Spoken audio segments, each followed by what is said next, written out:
તો મહીસાગર જિલ્લાના કડાણા ડેમના ડૂબાણથી અસરગ્રસ્ત સંતરામપુર તાલુકાના ખેડાપા બેટ ફળિયાના લોકો આજે પણ વિવિધ મુશ્કેલીઓનો સામનો કરી રહ્યા છે, જેમાં અહીંના લોકો નાવડીના સહારે જીવન ગુજારી રહ્યા છે। અહીં કોઈની તબિયત લથડે તો 108 એમ્બ્યુલન્સ પણ પહોંચી શકતી નથી। અહીં બાળકો હોસ્ટેલમાં રહીને અભ્યાસ કરે છે અને જ્યારે ઘરે આવે છે ત્યારે દીવાના પ્રકાશે જ અભ્યાસ કરતા હોય છે। અહીં લાઇટ, આંગણવાડી, શાળા અને એક સારી બોટની તાત્કાલિક જરૂર છે। ડેમના ડૂબાણ પછી કેટલીક જમીન ફાળવી આપવામાં આવી હતી, પરંતુ ઘણા લોકોને હજુ સુધી તેમના અધિકાર વિશે જાણકારી નથી। આ વિસ્તારોમાં પાણીના અભાવમાં લોકો દિવસ દરમિયાન મુશ્કેલીનો સામનો કરે છે, પરંતુ આજે પણ તેમની સૌથી મોટી માંગ લાઇટ, આંગણવાડી અને એક સારી બોટ છે।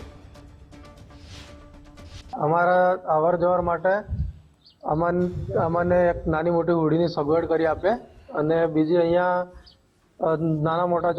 નાના છોકરાઓનો પાયો સુધરે તે માટે આંગણવાડી અને નાની મોટી 1-2 ધોરણની સ્કૂલ, ત્યારે છોકરાઓ થોડા સમજદાર થઈ જાય તો એમને બહાર હોસ્ટેલમાં મૂકી આવીએ તે માટે સ્કૂલ અને આંગણવાડીની અમને સુવિધા કરી આપે। અમને આંગણવાડી અને સ્કૂલ બહાર છે, પણ અમે આંગણવાડીમાં તૈયાર કરી અમારી કોઈ સરગાવતીનું કે ત્યાં આગળ નામ લખાડી આવે તો અમને તેનો કોઈ ફાયદો મળતો નથી। અહીંયા કોઈ રસીકરણ કરવા માટે આવે તો અમને કોઈ બોલાવવામાં નથી આવતું કે કોઈ આશા વર્કર અમારે અહીંયા આવતું નથી, તે માટે અમને એની સુવિધા કરી અપાવે। તો બેટ વિસ્તારમાં વીજળી, શાળા અને આંગણવાડીની સુવિધાઓ ન હોવા છતાં લોકો જીવનને આગળ વધારવા માટે જાતજાતના પ્રયાસો કરી રહ્યા છે। જોકે સાંસ્કૃતિક અને પ્રાકૃતિક જિંદગીના મધ્યમાં આ લોકો માટે આધુનિક સુવિધાઓ પ્રદાન કરવી જરૂરી બની ગઈ છે। ગ્રામીણ વિસ્તારોમાં વિકૃત વાસ્તવિકતા હોવા છતાં છે, તેમ છતાં વિકાસના અવકાશો હજુ પણ દેખાતા નથી। અહીંના લોકોને લાઇટ, એક સારી બોટ અને શાળા માટે મોટું માનવીય અનુસંધાનની જરૂર છે।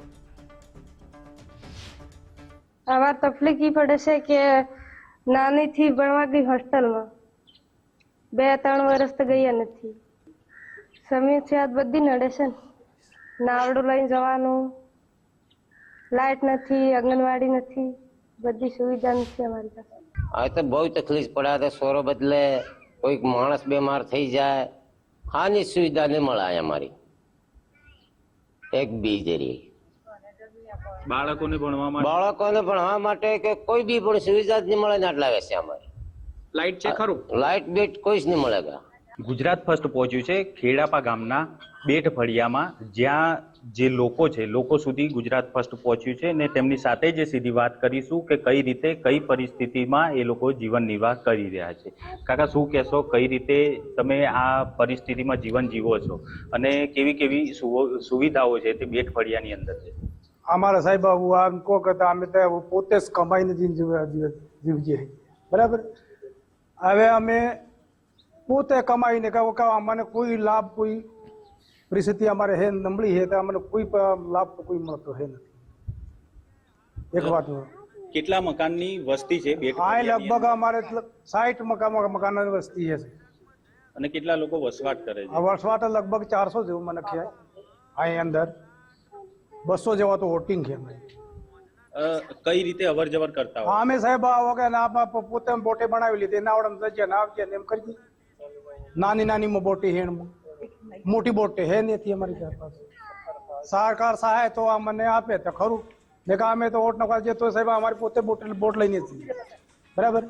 હવે આ તમે એક વાત કરતા અમને અહીં કોઈ લાભ મળતો નથી। કોઈ અમારે પરિસ્થિતિ છે ને બહુ કાઠી પરિસ્થિતિ છે કે દેખો અમારે આંગણવાડી છોકરો માટે એક લાઇટ બી અમારે નહીં મળે, ને હાઈસ્કૂલ મળે, કોઈ મળે ને છોકરો બહાર ભણવા મૂકવાનું, એટલે અમારી પરિસ્થિતિ થઈ ગઈ છે તે લાઇટની અને આંગણવાડીની, અને કોઈ આ મકાને બી નથી મળતું। મકાને બી અમારે કોઈ લાભ મારો પારકી વર્ષભાઈ લાલુ। જે આંગણવાડીની પણ વ્યવસ્થા નથી, લાઇટની પણ વ્યવસ્થા નથી। અન્ય એક અહીંયાના સ્થાનિક છે, તેમની સાથે વાત કરીશું કે કાકા કેવી પરિસ્થિતિ છે અહીંયા ને સુવિધાઓને લઈને કેવી તમારે તકલીફો પડતી હોય? આમાં તો તકલીફ તો એ બહુ પડે ને સાહેબ। હા, ઉતરીને જવાનું નાવ લઈને ને પાછું આપવો ને જવું ને બસ ના લાઇટ ને મળે, આંગણવાડી ને મળે, એવું બધો તકલીફ તો ખરી ને। લગભગ અમારો સમજો 400-500 જેવા માણસ જ અમે તકલીફોનો સામનો કરવો પડતો હોય છે. અન્ય એક યુવાન છે અહીંયાના, કેવી પરિસ્થિતિનો સામનો કરવો પડતો હોય છે કે બાળકોને જે ભણતર છે, આંગણવાડી નથી તેવું કહી રહ્યા છો, બાળકો જે ભણવા માટે બહાર મોકલવા પડતા હોય છે, નાવડીમાં મોકલવા પડતા હોય છે, તો કેવી સમસ્યાઓ?